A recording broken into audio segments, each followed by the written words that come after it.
Y bueno, quiero dejarlos a lo que vinimos, al webinar Oportunidades para invertir en bienes raíces en tiempos de crisis. Va a exponer Gonzalo Becerra Guarda.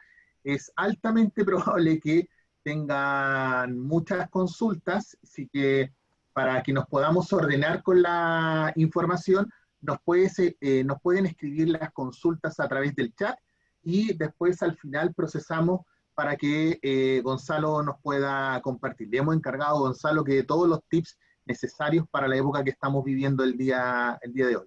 ¿Sí? ¿Les parece? Entonces, repito la información. Si usted tiene una consulta, alguna duda, lo puede escribir en el chat, nosotros lo recolectamos y cuando Gonzalo ya finalice, ¿cómo se llama? Va a poder, vamos a responder todas las preguntas, ya sea del webinar, del diplomado o de lo que ustedes estimen conveniente. ¿Ya? En este instante voy a darle el paso a Gonzalo para que él pueda ser nuestro moderador. Denme unos minutitos, menos de un minutito.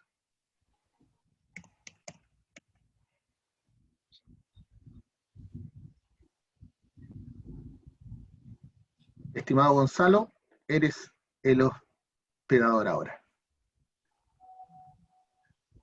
Voy a dejar de compartir mi pantalla porque Gonzalo va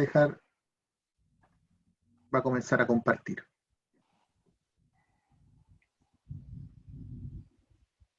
Gonzalo, el escenario es suyo.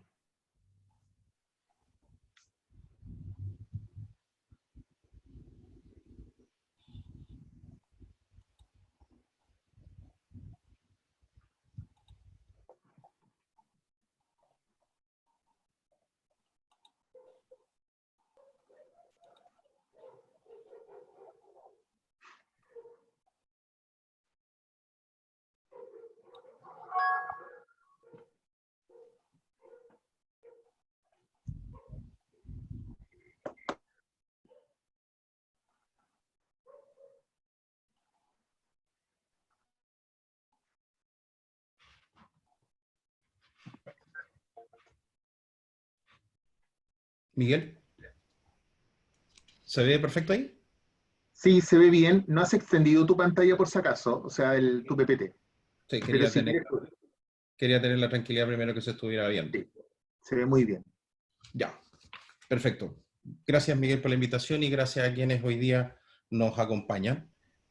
Para poder compartir un poco cuáles son los aspectos más relevantes del ámbito inmobiliario, que en realidad, en general, a todos los que trabajamos en este ámbito nos apasiona, y poder tal vez comentar algunas cifras que son importantes para poder tener un poco la dimensión a nivel, tal vez a nivel país, poder comentarles que aproximadamente el rubro de la inversión tiene entre el 8 y el 9% del PIB que se genera cada año. En cifras de la Cámara Chilena de la Construcción, nosotros vamos a ver que el ámbito de la construcción son alrededor de 615 millones de UF, de los cuales un 33% corresponden al ámbito de vivienda, algo así como 205 millones de UF, y de esas 205 millones de UF, 127 corresponden a proyectos inmobiliarios que no tienen subsidio. Dicho esto, para que podamos tener un poco la magnitud que tiene el rubro dentro de nuestra economía. Ahora bien, en todo lo que hizo relación con la compra de un departamento, siempre asumimos que es una decisión de inversión importante. Probablemente hace un par de años o hace un par de décadas nosotros veíamos que era tal vez la compra más relevante que podía tener un chileno, es decir, adquirir su casa propia. De hecho, varias décadas atrás, el Sábado Gigante, don Francisco, a través de un concurso que era la tomboleta, regalaba una casa y era como el premio máximo. Ahora bien, los tiempos han cambiado un poco y de alguna manera hoy día entendemos que el negocio inmobiliario no es tan solo poder ver la casa propia, sino también hoy día se ha transformado en una herramienta de inversión que está dando rédito, sobre todo de que hoy día en términos comparativos no tenemos muchas alternativas de inversión que nos dejen una rentabilidad que de alguna manera deje conforme a cualquier inversionista. Es por ello que hoy día incluso hemos visto, y a lo mejor ustedes han escuchado, de que hay muchos proyectos que son multifamily. ¿Qué quiere decir esto? Que son básicamente, de alguna forma, sociedades de inversión, o en este caso family office, que de alguna forma han comprado una buena cantidad de departamentos dentro de un edificio, si no es el edificio completo, con la intención de poder arrendarlos y de alguna forma poder generar, obviamente, también flujos en el largo plazo. Entonces, desde ese punto de vista, es importante anticipar y comprender de que este negocio tiene un componente financiero, pero también tiene un componente legal, que es importante de alguna forma comentar algunos aspectos para que de alguna forma sirva esta instancia de poder conocer cuáles son dichos aspectos. En todo lo que dice relación a una operación, pensando que lo está comprando una persona, básicamente ya sea por inversión o porque sea su vivienda, digamos, a ser utilizada, normalmente la persona se va a encontrar con ciertos documentos. Una cotización, una reserva, una promesa, póliza de venta en verde, que ya lo voy a explicar, compra-venta y carta de instrucciones. Básicamente la cotización es, de alguna forma, es una oferta de compra o una oferta, en este caso, de venta, en donde de alguna forma se dejan registrados cuáles son las unidades, los precios en los cuales se está de alguna forma enajenando, cuál es de alguna forma la política de descuento, cuál es la modalidad en términos de poder hoy día acceder a un crédito hipotecario y obviamente también una frase que dice obviamente cuál es el plazo de esta cotización, que normalmente uno va a encontrar que tienen un plazo de 7 a 10 días y que por otro lado hay la posibilidad de que si esa unidad se llega a vender, probablemente esa cotización se nos cae.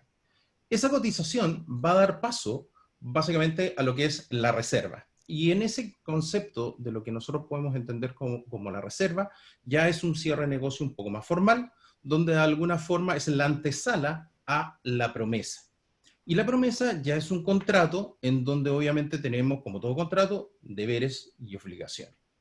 Y en la promesa, como contrato, básicamente está lo que la inmobiliaria está dispuesto a entregar en términos de producto, pueden estar incluidos los metrajes, cuáles son los valores, y de alguna forma cuáles son las obligaciones de, en este caso, la inmobiliaria constructora, que es básicamente vinculadas con las condiciones para poder entregar la unidad. Y en ese caso nos vamos a encontrar con dos tipos de promesa, una que está de alguna forma definido claramente cuál es el plazo de entrega, y en otro caso, de alguna forma, cuál es el hito con el cual se cumple de alguna forma los requisitos y con lo cual de la promesa nosotros vamos a pasar a la compraventa. Ahora, dentro de lo que es la potencialidad de la compra de bienes raíces, nosotros vamos a ver, y ustedes deben haber escuchado, la posibilidad de una compra en blanco, en verde y obviamente un producto que ya pueda estar terminado. Hablamos de una compra o venta en blanco cuando simplemente tenemos los planos. No hay más información que lo que hoy día está en plano. Hablamos de una compra en verde cuando ya se está construyendo, cuando ha partido la construcción. Y obviamente el producto terminado no necesito explicarlo porque eso es ya cercano a la recepción o ya habiendo obtenido la recepción. Pues bien, esta póliza de venta en verde viene hoy día a garantizar todo el anticipo que la inmobiliaria recibe del cliente. Y que de alguna forma le viene a dar la seguridad a los potenciales compradores de que sus dineros están a buen resguardo. Eso hoy día lo entrega una compañía de seguro, está por ley, es una obligación, y por tanto está incorporado normalmente dentro del texto de la promesa, casi al final se establece y hay una obligación, en este caso cuando estamos hablando de promesas que están en blanco o en verde, de que el notario no puede cerrar dicha promesa si la póliza no ha sido debidamente entregada. Pasado todo el periodo y ya una vez que se ha recepcionado el producto, pasamos a la compraventa, que en este caso es el documento más relevante porque es en el minuto en donde se produce el traspaso de dominio o de derechos en el caso que se compre en comunidad y que por lo tanto de alguna forma la inmobiliaria se desprende de esta unidad, pasa a ser parte del patrimonio de quien está comprando. Y esto después queda ratificado con un proceso que se hace frente al conservador de bienes raíces, en donde actúa como ministro FEI, como registro de todas las unidades habitacionales y de alguna forma ya queda registrado a nombre de las personas, normalmente sin ningún tipo de gravámenes o limitaciones, y esos gravámenes o limitaciones puede ser en el caso de que alguien compre con crédito hipotecario, la respectiva hipoteca, y en el caso de lo que es edificación en altura, básicamente lo más probable es que nos encontremos con un reglamento de copropiedad. Esas son las únicas limitantes. He dejado también un concepto que es la carta de instrucción. Cuando las compraventas, que normalmente podemos tener dos elementos, que sean al contado o que de alguna manera sean con crédito hipotecario. Cuando son al contado, algunos de los clientes que de alguna forma quisieran tener un mayor resguardo, lo que se hace es firmar una carta de instrucción en donde el pago queda sujeto, en este caso, a que el notario certifique de que la propiedad quedó a nombre del potencial comprador.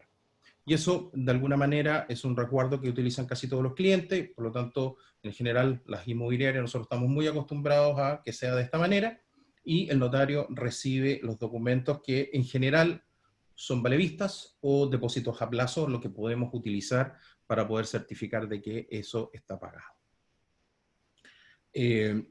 Dentro de lo que podríamos hablar de los créditos hipotecarios, en términos de lo que dice relación con plazo, hoy día en el mercado nos vamos a encontrar, cosa curiosa porque antes no era así, plazos que van desde los 5 hasta los 30 años. ¿Ya?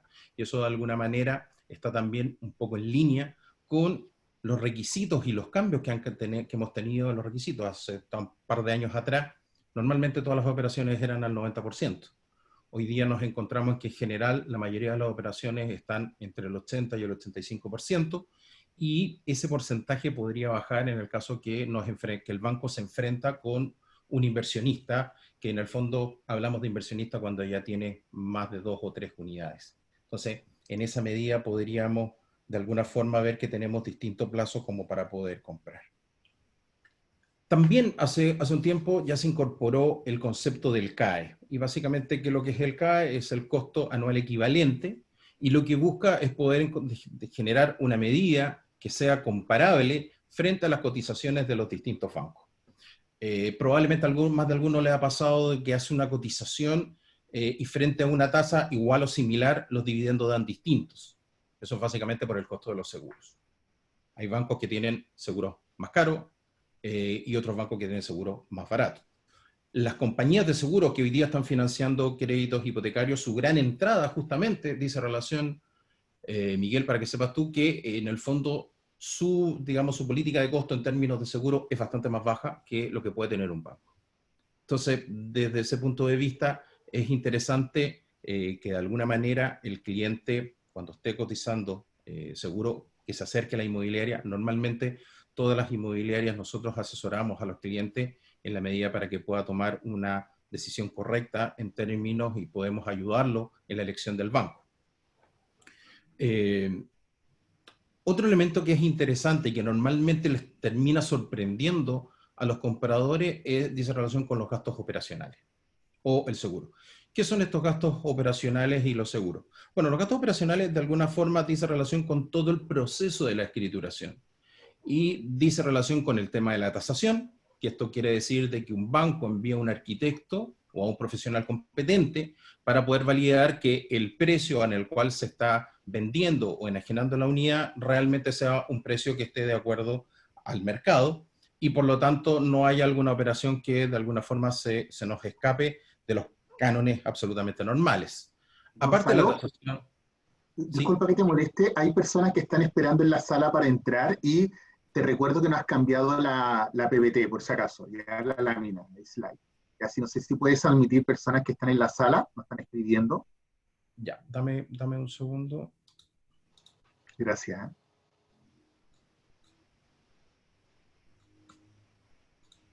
Hay un botoncito azul que dice admitir a todos.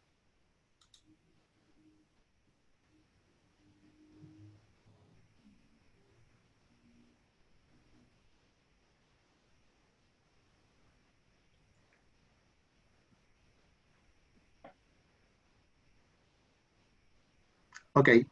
Me falta, dame un segundo que falta una persona. Ya. Ya, ahí sí. Estaba en el tema de los gastos operacionales, y como les comentaba, vuelvo a repetir, tenemos el tema de la tasación, tenemos el estudio de título. ¿Esto qué quiere decir? Que un banco vuelve a revisar, en este caso, y en el estudio de título lo que se hace es estudiar básicamente los antecedentes de la sociedad que está vendiendo, los antecedentes del terreno, que en ese caso normalmente se estudian 10 o 20 años, y los antecedentes que dan relación con la permisología que permitió hoy día la creación, digamos, de esta unidad, ya sea departamento o casa, que es la que se está vendiendo. Bueno, están también los gastos de notaría, y por último está lo que es el CBR, que es básicamente los gastos por inscribir la propiedad a nombre de quien está comprando, en la medida que también haya quedado alguna garantía a favor de un banco. Ahora, con ello, la verdad es que no quiero complicarlos más, pero la verdad es que lo que quiero plantear con ello es que esto tiene una componente legal que es importante, de que en el minuto de la persona que está tomando una decisión se asesore o que de alguna manera se informe, para que de alguna forma todas estas cláusulas y todos estos nombres que parecen en algunos casos que son complejos de entender, puedan tener la tranquilidad de qué es lo que están firmando frente a lo que es tal vez la compra más relevante. Por ejemplo, yo acá he puesto algunas de otras cláusulas que normalmente se utilizan, que es la renuncia a la acción resolutoria, la declaración de bien familiar, declaración de habitualidad, declaración de DFL2, que son elementos que son importantes poder tener en ese caso a la vista. Me faltaba comentar en el tema de los seguros, que fue un punto que omití, que es relevante poder establecer que hoy día, en general, todos los créditos hipotecarios, que es fuertemente tal vez lo que más se generan, nosotros tenemos seguros que son de gravamen, seguros que son de incendio, y bueno, hasta antes de lo que era la pandemia y obviamente el estallido, también algunos seguros venían incorporados como el seguro de cesantía. Hoy día probablemente puede ser que un banco esté un poco más renuente a poder emitirlo, pero esos son los seguros y que de alguna forma son absolutamente necesarios, sobre todo si se vive en comunidad, frente a lo que puede ser digamos, algún efecto de la naturaleza, ya sea un terremoto o algo que de alguna forma afecte el bienestar de la comunidad en sí. Otro elemento que he considerado que se tenga presente es cuáles son las garantías que tiene quien compra, en este caso, una casa o un departamento a una inmobiliaria, y las garantías que hoy día tenemos imperantes, que están básicamente en la Ley General de Urbanismo y Construcciones, apuntan a 3, 5 y 10 años. 3 años todo lo que dice relación con terminaciones, y que de eso se cuenta desde en el minuto en que, en este caso, la propiedad queda inscrita a nombre del comprador, y después tenemos 5 y 10 años. En el caso de los 5 años estamos hablando de todo lo que dice relación con instalaciones, y 10 años en todo lo que dice relación con estructura, y eso es desde la recepción del edificio.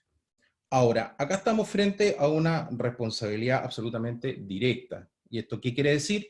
Que de alguna forma el primer responsable es el primer vendedor o inmobiliaria, ya sea constructora o inmobiliaria, y tiene la obligación, o tiene la posibilidad, perdón, o la facultad de poder repetir contra un tercero en el caso que en el futuro sienta que deba hacerlo. Y he puesto este tema de las garantías porque en general son la mayor cantidad de dudas que se generan dentro de un proceso inmobiliario. Lo hablo tal vez desde el punto de vista personal, como lo desarrollamos nosotros en nuestra empresa, en el sentido de que, de alguna manera, en la medida que se produce la reserva, la promesa y la compraventa, con la compraventa no termina la relación comercial. Con la compraventa inicia la relación comercial, que es una relación a largo plazo, y que por tanto es importante que frente a estas circunstancias la mayoría de las inmobiliarias tienen equipos de postventa que están capacitados para poder responder frente a todas las inquietudes que se pueden dar. Y es importante que nosotros podamos entender qué se entiende por terminaciones, por instalaciones y obviamente por la estructura del edificio o de las casas. Ahora, terminando ya un poco con aspectos legales que consideré interesante, la pregunta es, ¿por qué comprar? Y si es un buen momento para comprar. Y yo creo que eso tal vez, de alguna manera, a todos nos preocupa. Y en ese sentido, si nosotros quisiéramos hacer memoria respecto a lo que es hace un año atrás, antes de lo que era el estallido social, el negocio inmobiliario venía con mucha fuerza. Y la verdad es que cuando sucede el estallido social, desde el punto de vista, y por favor que se entienda bien, de lo que es la evolución de la economía, es evidente que se produce un quiebre. Y en ese minuto tal vez asumimos que peor que esto nos podía pasar, vuelvo a insistir, en lo que es la evolución de la economía. y bueno, posterior a esto viene la pandemia. Entonces, de alguna manera, lo que quiero establecer es que la economía, en la medida que la economía está bullante, todos de alguna forma, los rubros de la economía están bullantes, y obviamente que en este caso el rubro inmobiliario no escapa a ello. Pero sí hay un tema que, en mi opinión personal, es que el rubro inmobiliario, de alguna forma, tiene la capacidad de resistir, de alguna manera, ciertas crisis.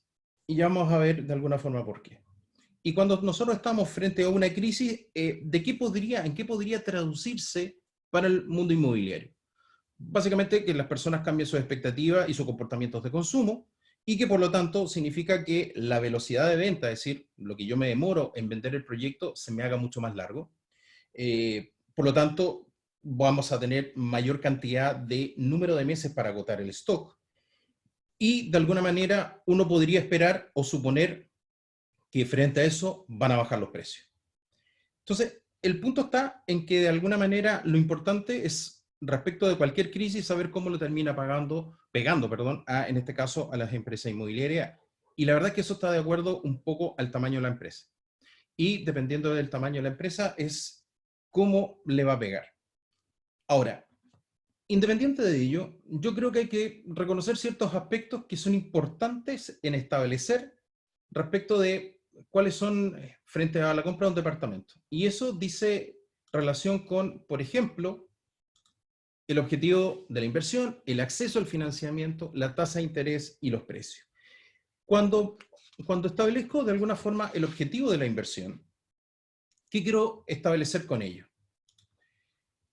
Cuando nosotros estamos frente a la compra de un departamento, si yo descarto el concepto de que es la primera vivienda, de alguna forma, y me quedo con el concepto de que es inversión, yo tendría que descomponer en dos elementos. Uno, que yo estoy comprando de alguna forma este departamento o esta casa con una sola intención, que sea generadora de recursos. ¿Eso qué quiero decir? Que estoy pensando en un departamento, y un departamento que va a estar siempre arrendado y que va a tener una baja vacancia, y que por lo tanto yo debiera concentrarme en departamentos que son, por un lado, más económicos, y por segundo concepto, que probablemente van a ser de un pequeño tamaño. Básicamente estamos pensando en estudios, digamos, en departamentos de un dormitorio o de un dormitorio y medio. Y es un departamento en donde yo no me proyecto que en algún minuto pudiese yo llegar a vivir ahí. Y es básicamente un activo más, que lo voy a tener tratando de generar la mayor cantidad de recursos posible. Pero también está la otra posibilidad, que es básicamente que yo diga, aparte de rentabilidad, quiero tener de alguna forma la posibilidad de que hoy día genere plusvalía. Ok, si estamos hablando de que genere plusvalía, significa que yo debiera estar contemplando tal vez otro sector, probablemente otro tipo de tamaño en términos de unidad, y probablemente voy a estar pensando de alguna manera en un departamento de 2 dormitorios, que obviamente son de las unidades que normalmente se agotan más rápido en los proyectos, y que aparte tiene esa particularidad, en la medida que estoy pensando en términos de plusvalía, es que en el largo plazo, cuando yo lo quiera vender, voy a hacer un mayor valor entre la compra y la venta, y además tiene la posibilidad de que en el fondo yo lo esté pensando con que lo voy a arrendar tal vez los próximos 10, 15 años, y cuando ya se produzca el efecto del nido vacío, cuando los hijos abandonan el hogar paterno-materno, podría ser yo que perfectamente me fuera a vivir ese departamento. Entonces, desde ese punto de vista, yo primero que todo debiera tener claro qué es lo que quiero desarrollar con esta inversión. Y eso va a hacer de que mis rentabilidades sean distintas. ¿De qué podemos estar hablando? Podríamos estar hablando entre un 5 y un 8%. Hay que considerar de que nosotros tenemos arriendos diarios, arriendo mensual, anual. Entonces, hay distintas formas de poder sacarle de alguna forma un mayor trote al activo, dada su ubicación, dada de alguna forma tal vez la exposición al mar, pensando acá en Viña, ciertos elementos que de alguna forma voy a tocar un poquito más adelante, pero que de alguna forma son interesantes a tener en consideración cuando estoy contemplando hacer una inversión de esta naturaleza, en comparación tal vez a lo que puede ser la rentabilidad de una inversión fija, que es un depósito a plazo. Entonces yo tengo por un lado un 8% anual o un 5% anual en la compra de un departamento, más la plusvalía que obviamente puede ir ganando en el tiempo, versus a la rentabilidad de un depósito a plazo que en este caso hoy día está en un 2,64% anual. Entonces, eso es importante y lo dejo presente. Por otro lado, es importante el tema del acceso al financiamiento. Y en ese sentido, lo que quiero establecer es que independiente del minuto que hoy día estamos viviendo, hoy día se están generando créditos hipotecarios, hoy día la gente está comprando departamentos, y que de alguna forma depende tal vez de lo más relevante, y que dice, que dice de acuerdo con la sanidad financiera que pueda tener un cliente. Normalmente cuando nosotros partimos vendiendo los proyectos, uno lo proyecta, si son proyectos en altura, normalmente a 18, 24, 36 meses. Es decir, antes de 3 años el departamento no va a estar terminado. Si el departamento no está terminado, significa que hay 36 meses, 3 años para planificar, de tal manera que cuando tengamos que, en este caso, acceder al crédito, no tengamos el problema. Entonces, hay que ser responsable financieramente en el caso que estemos ingresando digamos, a este modelo de inversión que es muy interesante. De hecho, hay muchos pequeños inversionistas que de alguna forma lo que hacen es comprar más de una unidad y esas unidades las van comprando y las van financiando con distintos bancos de tal manera de que puedan en un mismo mes poder comprar más de una unidad. Dicho esto, en el tema del acceso de financiamiento, lo más relevante pasa a ser la tasa de interés. Y respecto a la tasa de interés, quiero aportarles un tema un poco histórico. Buscando un poco la información, porque la verdad es que a uno se le empieza a quedar en la retina solamente la información que hoy día uno maneja. En el año 2000, la tasa de interés para crédito hipotecario era de un 8%. En el año 2005 estaba bordeando el 5%. El 2012, 3,8%.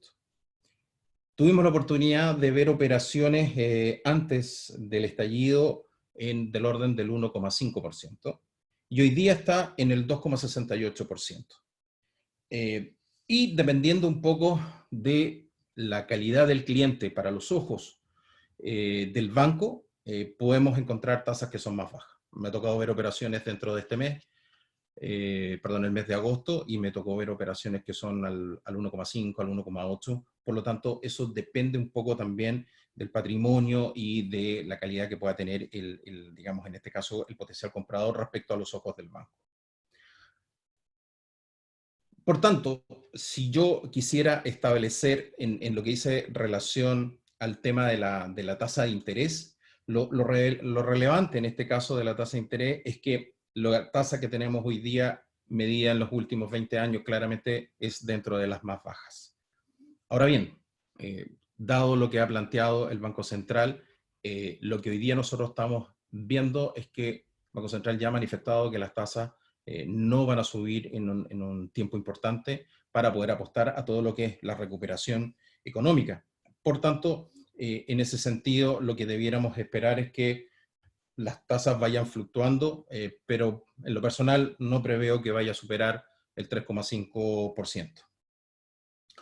Desde esta semana también tenemos ya en funcionamiento la portabilidad financiera, que tal vez dentro de las características que tiene va a ser una herramienta tremendamente potente para todos ustedes que quieran invertir en departamentos, puesto que cuando antes de alguna forma tú tenías un crédito hipotecario y lo querías refinanciar con otro banco porque había mejores condiciones, de alguna manera había todo un tema engorroso, había que firmar documentos, había un tema bastante más largo. Hoy día la gracia de esto es que si las condiciones que se le está ofreciendo, te está ofreciendo otro banco, vas a tener la característica que va a ser exactamente muy parecido al tema de la portabilidad de los celulares. Firmas un par de documentos y estás al otro lado. Bueno, efectivamente, si las condiciones en este caso son de alguna forma más interesantes para quien hoy día está con un crédito en un banco, al firmar estos documentos es el banco que de alguna forma toma la deuda, que tiene que hacer todos los procesos de reinscribir la propiedad y obviamente con una disminución de costo, lo cual lo hace mucho más transparente y lo hace mucho más interesante y obliga a que los bancos de alguna manera también tengan esa capacidad de ser absolutamente comerciales y competidores frente digamos, a la oferta que puede haber de la competencia. tal vez la pregunta que todo el mundo se hace: ¿por qué a pesar de todo esto uno mayormente no ve por qué no bajan los precios? Y en ese sentido yo quisiera poder establecer de que es posible que, digamos, haya alguna inmobiliaria que en algún minuto esté ofreciendo descuentos tal vez que vayan más allá de lo que tal vez el resto de la competencia esté ofreciendo, y que puede tener tal vez más bien razones propias para poder llegar a hacer un descuento que de alguna manera no estaba hace 4 o 5 meses. Normalmente siempre hay un par de unidades en cada edificio o en un condominio de casa que normalmente también se tienden a vender más barato porque, por ejemplo, puede ser un piso más bajo, porque puede tener una orientación que no es la mejor, porque puede tener no una, lo que la vista no es muy buena. En el caso de un condominio de casa, pues es la que está más alejada tal vez de la portería. Entonces hay algunos elementos por los cuales nos podemos encontrar con alguna unidad que también pueda tener algún descuento especial. Hace, hace un tiempo atrás, el primero que empezó tal vez a mencionar la palabra de burbuja fue el Banco Central. Y el primero en eliminar el concepto de la burbuja también fue el Banco Central. ¿Por qué? Porque hoy día nos hemos encontrado con que los aumentos de precios son estructurales. No hay un tema, no digo que no hay un componente especulativo, pero hay un elemento fuertemente que dice relación con el tema estructural. Y esto básicamente dice relación con, por un lado, los nuevos proyectos.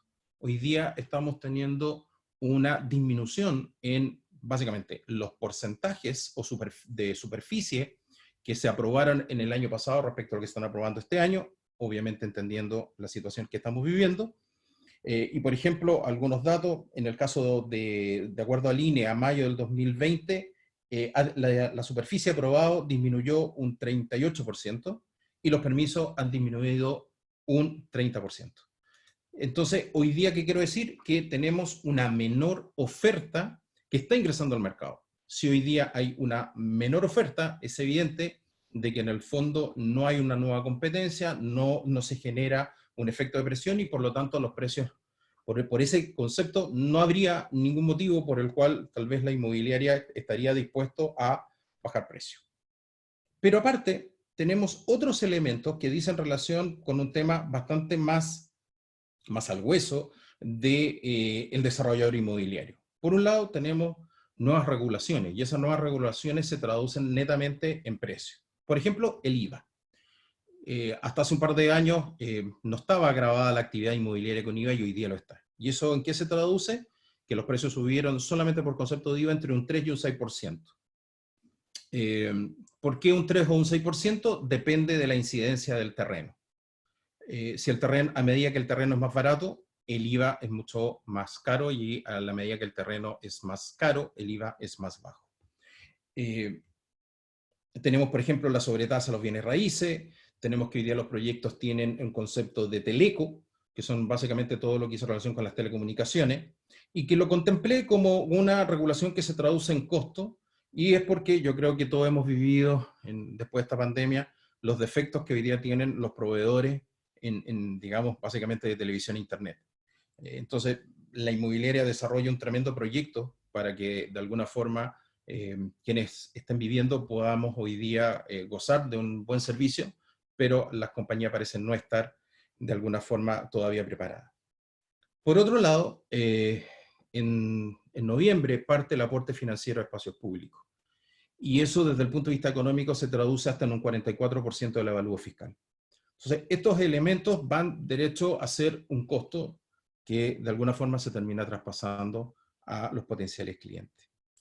¿Qué otro elemento a tener en consideración? Los planes reguladores. Todos los planes reguladores están cambiando y en general todos los planes reguladores en que se traducen en una disminución de la densidad, que es el número de habitantes que pueden vivir por hectárea, y la constructibilidad, que es el porcentaje que yo podría llegar a construir de acuerdo al tamaño del terreno. Entonces, ¿qué significa con eso?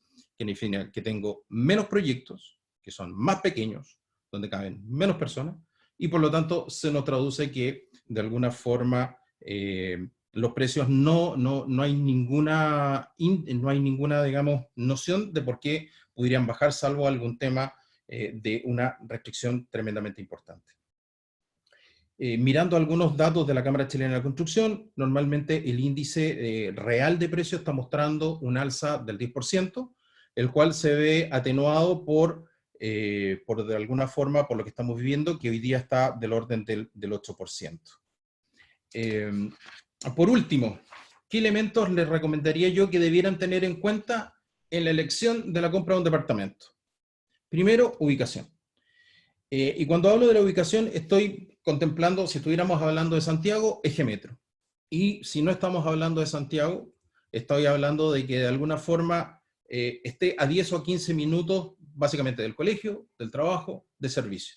Por lo tanto, la ubicación es tremendamente importante a la hora de poder tomar una definición, sobre todo si estoy pensando en ser un inversionista. Después, la calidad de la vivienda. Eso es tremendamente importante porque eso, de alguna manera, nos dice cuál es el efecto que voy a tener en el largo plazo en términos de su mantención. Después, inmobiliaria. Y cuando hablo de inmobiliaria 2.0, perdón, no había cambiado la lámina, me refiero a conceptos de marca, marca 2.0. ¿En qué sentido? La compra de departamentos en general, en el minuto en que se hace una reserva, la unidad sale un poco de la oferta que tiene la inmobiliaria y por tanto, en este largo plazo, cuando hablábamos de 36 meses, pueden pasar muchas cosas. Y por lo tanto, de alguna manera, lo que necesitamos y lo que ustedes debieran preguntarse o cuestionarse es cuán empática va a ser la inmobiliaria frente a esas situaciones tal vez más complejas. Después, por otro lado, estimar la demanda de la zona de la compra. ¿Qué quiero decir con esto? Pueden entrar a todos los portales de arriendo y pueden ver un poco cuál es la oferta y la demanda que hay en dichos sectores. Por otro lado, lean los documentos que están firmando. Es tremendamente fundamental para que después no se encuentren con sorpresa. Después, ¿cuál es el plazo de construcción? De tal manera que ustedes puedan programarse financieramente, de tal manera que no les pille por sorpresa. Mantener un buen comportamiento financiero. Estudiar cuáles los ingresos versus los costos. ¿Qué quiero decir esto? ¿Cuál es el ingreso que ustedes podrían llegar a obtener en el caso de que están comprando una unidad para que sea inversión? Es decir, cuál es el arriendo que ustedes van a recibir versus el dividendo que tienen que pagar, las contribuciones que tienen que pagar, aparte de que está la posibilidad de que en algún minuto haya algún grado de vacancia. Y por último, no menor, hay un tema también de tributación, que es importante poder saberlo, el límite del DFL2, si de alguna forma estoy comprando más de algunas unidades, los conceptos que hice en relación con compro como empresa, compro como persona, los temas de herencia, y obviamente lo que dice en relación con la utilidad que se obtiene en el mayor valor. Si es como persona, puedo tener hasta 8.000 UFs de rentabilidad a lo largo de toda mi vida como inversionista. Y como último punto, poder establecer que en el mes de septiembre, hasta este mes, tenemos la exención del impuesto de timbre y estampillas, que de alguna forma beneficia a todos los créditos que se puedan estar solicitando. Así que si hay alguno que está pensando endeudarse, este puede ser el minuto porque le va a salir más barato que en octubre. Bueno, Miguel, esa es un poco mi presentación y espero haber tocado rápidamente, son muchos temas, así que si hay algo que de alguna forma alguien quiera compartir, lo podemos ver. Sí, dame un segundo.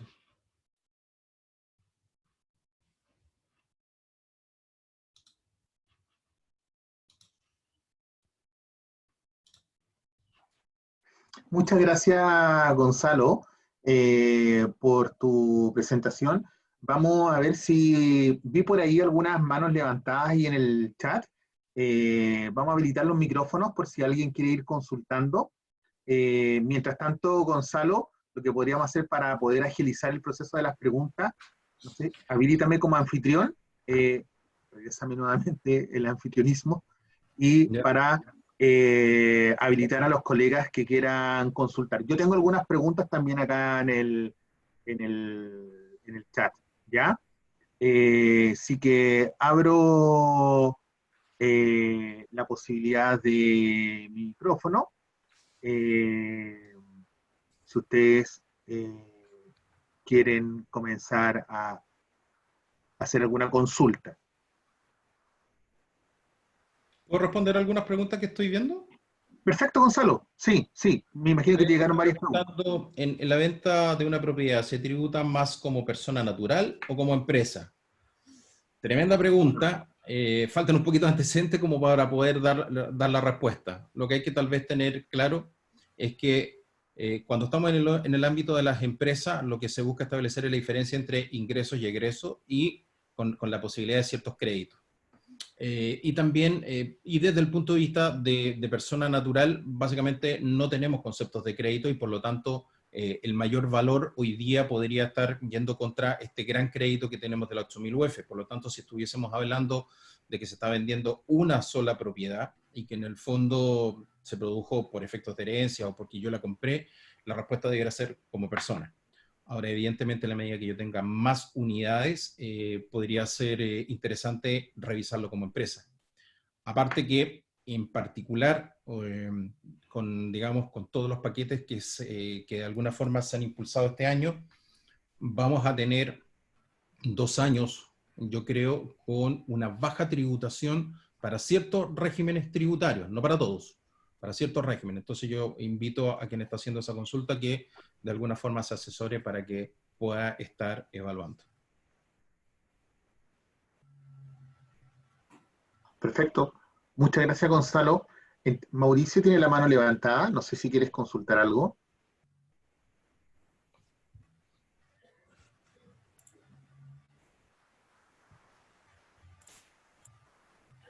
Yo tengo acá una consulta. Eh, ¿Cuál debería ser el comportamiento de las tasas bancarias en relación a un año normal, en lo que estamos viviendo?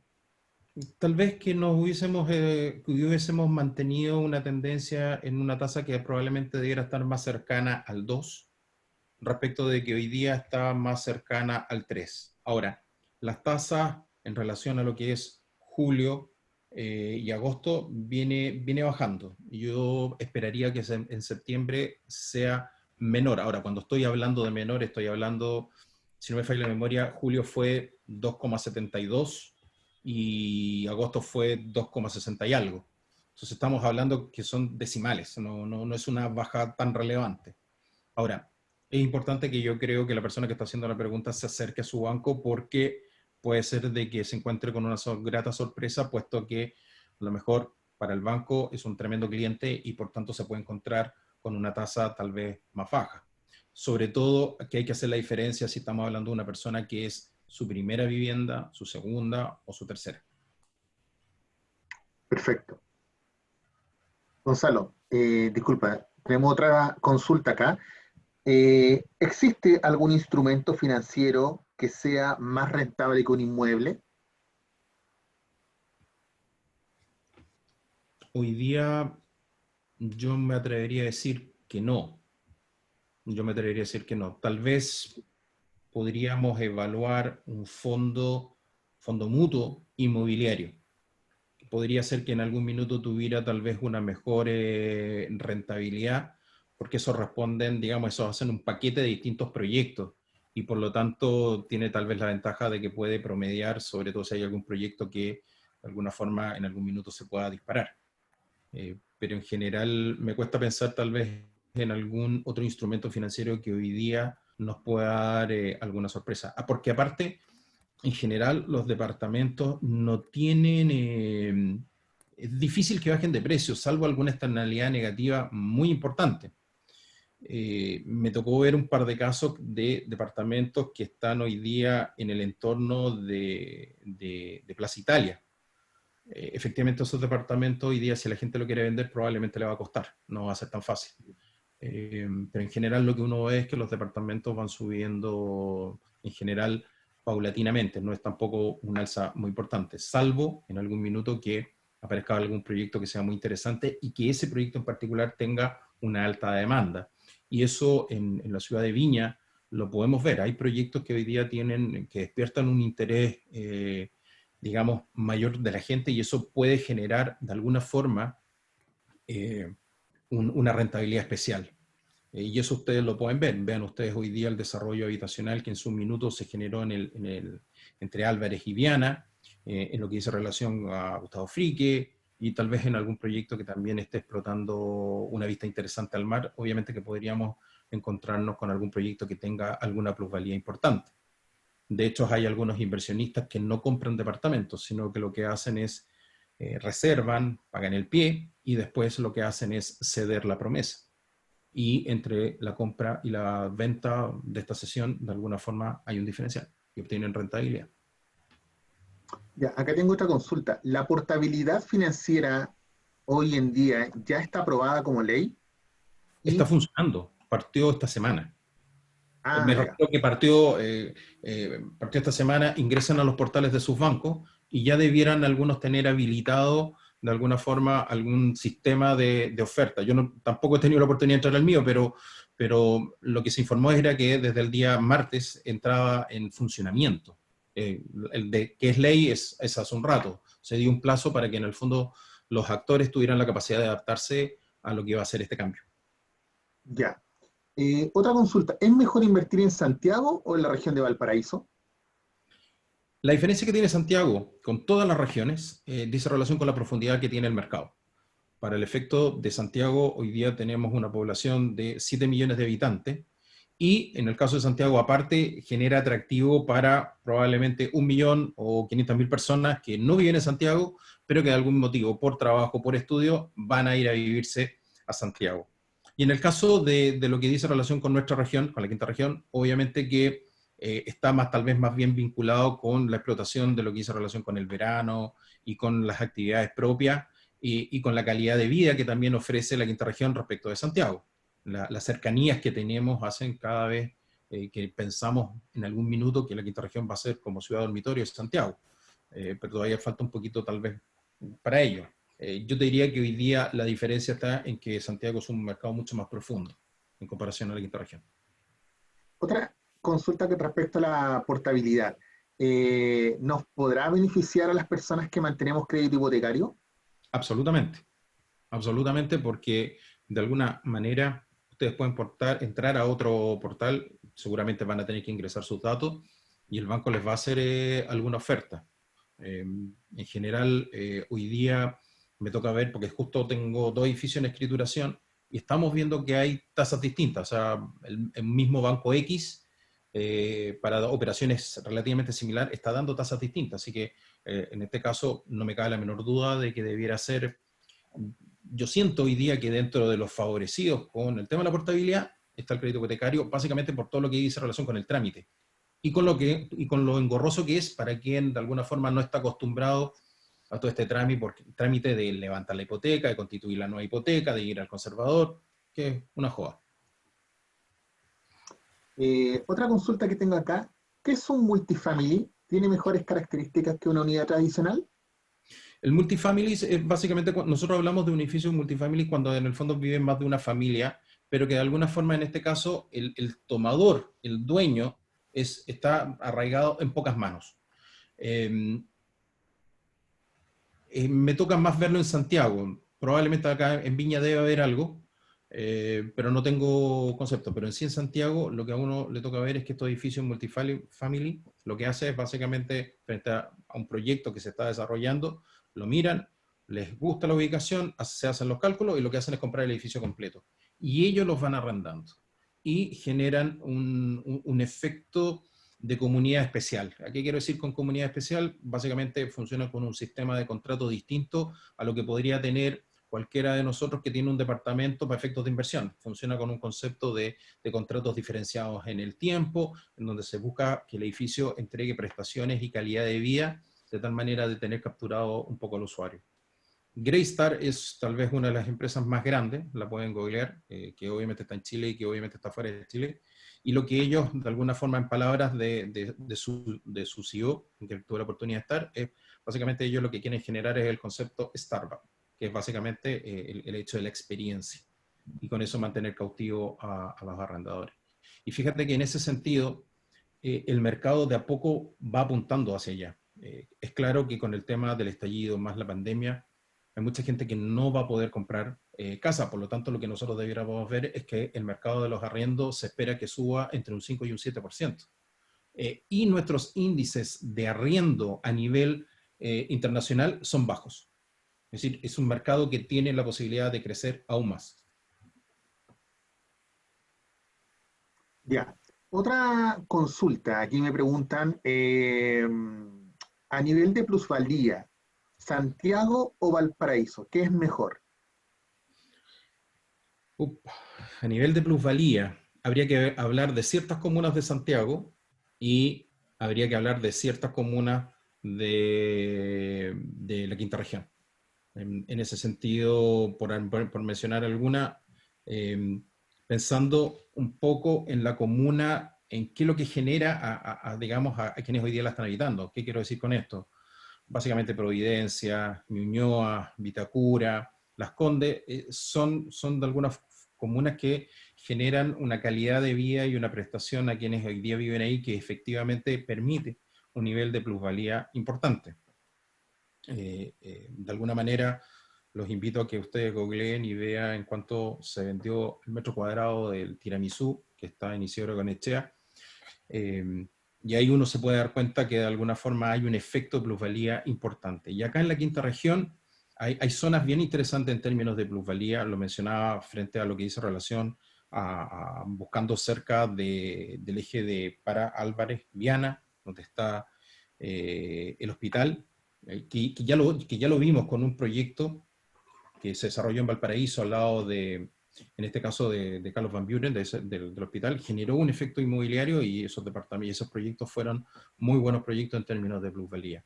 Y obviamente Bosques de Montemar, Reñaca, obviamente también es muy interesante y Concón. Pero eso es porque básicamente están explotando la ubicación versus el concepto tal vez de que alguno tenga vista. Claro. Otra consulta, si yo quisiera, si tengo un predio y quiero lotear, eh, ¿cuáles son los pasos más o menos que uno debiese hacer a grandes Eh, rasgos? Lo primero, saber si estamos hablando de que si ese predio está en zona rural o está en zona urbana. En virtud de ello, vamos a tener que habría que tratar, si es urbano, podríamos tener un certificado de informaciones previo, que eso se obtiene en este caso en la Dirección de Obras Municipales y ahí nos da las características y las condiciones básicamente del loteo. Si no, ya se abren un par de, digamos, de observaciones o consideraciones que habría que tener en cuenta antes de tomar la decisión de cómo hacer o qué se podría hacer con ese loteo. Por ello es que lo que hoy día estamos viendo es que hay mucho loteo cercano a zonas urbanas. Y eso es básicamente porque todavía tenemos esa posibilidad de extensión. Pero si estuviéramos en zona rural, obviamente cambia de alguna forma quién tiene la potestad de poder establecer qué es lo que se desarrolla. Si estamos en zona urbana y se quiere en algún minuto hacer un loteo, probablemente debiera tal vez involucrar al SAC. Estimado Gonzalo, yo te quiero agradecer por tus conocimientos. Sé que hay una serie de dudas probablemente más, eh, pero bueno, lo dejaremos para otra instancia. Quiero agradecer la asistencia de cada uno de ustedes y obviamente si ustedes requieren más información, definitivamente colocarse en contacto con Evelyn. Estos temas y otros más probablemente se van a ver durante el transcurso ¿cómo se llama? Del diplomado. Pero bueno, teníamos hoy día solamente a disposición una hora y no queremos abusar el tiempo ni de Gonzalo ni tampoco de cada uno de ustedes.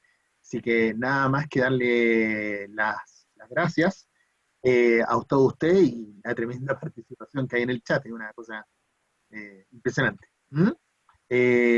Así que eso, muy amable, muchas gracias. Cualquier duda le pueden preguntar acá a Evelyn o a alguno de nuestros profesores. Un abrazo a cada uno.